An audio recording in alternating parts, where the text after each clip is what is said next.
നമ്മുടെ ഈ ഒരു വെർച്വലൈസേഷൻ്റെ അകത്ത് നമ്മൾ നോക്കിക്കഴിഞ്ഞാൽ നെറ്റ്വർക്ക് ഇച്ചിരി കോംപ്ലിക്കേറ്റഡ് ആയിട്ടുള്ള കാര്യമാണ്. അത് കറക്റ്റ് കോൺഫിഗർ ചെയ്തില്ല എന്നുണ്ടെങ്കിൽ ഈ സർവീസ് ഒന്നും അവൈലബിൾ ആയിരിക്കും, അല്ലെങ്കിൽ കൃത്യമായിട്ട് വർക്ക് ആവത്തില്ല. അപ്പോൾ അതിന് പ്രധാനപ്പെട്ട ഒരു കാര്യം എന്ന് വെച്ചാൽ, ഒന്ന്, നമുക്ക് EXSIക്കകത്ത് തന്നെ നമുക്ക് വെർച്വൽ സ്വിച്ചുകൾ ക്രിയേറ്റ് ചെയ്യാൻ പറ്റും. ഈ വെർച്വൽ സ്വിച്ചിലായിരിക്കും നമ്മൾ ഈ വെർച്വൽ മെഷീൻസ് ഒക്കെ കണക്ട് ചെയ്യുക. അതിന്റെ വെർച്വൽ നിക്ക് അല്ലെ VNIC ഒക്കെ നമ്മൾ കണക്ട് ചെയ്തേക്കും. നമ്മൾ സാധാരണ ഒരു ഫിസിക്കൽ നെറ്റ്വർക്ക് എങ്ങനെയാണോ സെറ്റപ്പ് ചെയ്യുന്നത്, അതേപോലെ ഒരു ഫിസിക്കൽ ലാൻ എങ്ങനെയാണോ സെറ്റപ്പ് ചെയ്യുന്നത്, അതേപോലെ ഒരു ലാൻ ആണ് ഈ ഒരു vSwitch എന്ന് പറഞ്ഞാൽ. ഇതിനകത്ത് നമുക്ക് VLAN ടാഗിങ് ഒക്കെ ആഡ് ചെയ്യാൻ പറ്റും. ഇതിനെ നമ്മൾ എങ്ങനെ ശരിക്കും ഒരു ഫിസിക്കൽ നെറ്റ്വർക്കിലോട്ട് കണക്ട് ചെയ്യും? അപ്പം ഓൾറെഡി ഈ സെർവറിന് ഇപ്പം 2 പോർട്ടോ അല്ലെങ്കിൽ 4 പോർട്ടോ, ഇനി ബ്ലേഡ് സെർവർ ഒക്കെ ആണെങ്കിൽ 8 പോർട്ടൊക്കെ ഉണ്ടാവും.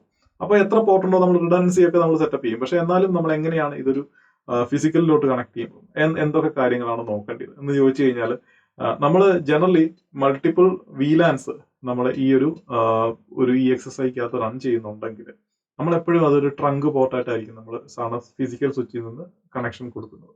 അപ്പൊ ട്രങ്ക് പോർട്ടായിട്ട് കൊടുത്തു കഴിയുമ്പോഴത്തേക്ക് നമുക്ക് മൾട്ടിപ്പിൾ VLAN അവിടെ നിന്ന് പെർമിറ്റ് ചെയ്യാൻ പറ്റും. എന്നിട്ട് ഈ നിക്കിനെ നമ്മൾ ഓരോ വെർച്വൽ സ്വിച്ചുമായിട്ട് മാപ്പ് ചെയ്യും. സോ അവിടെ അങ്ങനെ മാപ്പ് ചെയ്യുമ്പോഴത്തേനും ഈ ട്രങ്ക് പോർട്ടിൽ നിന്ന് അല്ലെങ്കിൽ ഫിസിക്കൽ സ്വിച്ചിൽ നിന്ന് വരുന്ന കമ്മ്യൂണിക്കേഷൻ ആ ഒരു നമ്മളുടെ ഫിസിക്കൽ സെർവറിന്റെ ഫിസിക്കൽ നിക്കാടി വന്നിട്ട് ആ നിക്കാടിൽ നിന്ന് നമുക്ക് ഒരു വെർച്വൽ സ്വിച്ചിലോട്ട് vSwitchലോട്ട് കണക്ട് ചെയ്യാം. എന്നിട്ട് ആ vSwitchൽ നിന്ന് ബാക്കിയുള്ള VLANസിലോട്ടൊക്കെ കമ്മ്യൂണിക്കേഷൻ നടന്നു പോകും. സോ അങ്ങനെയാണ് ഈ ഒരു ഫിസിക്കൽ ടു വെർച്വൽ കണക്ഷൻ പോകുന്നത്.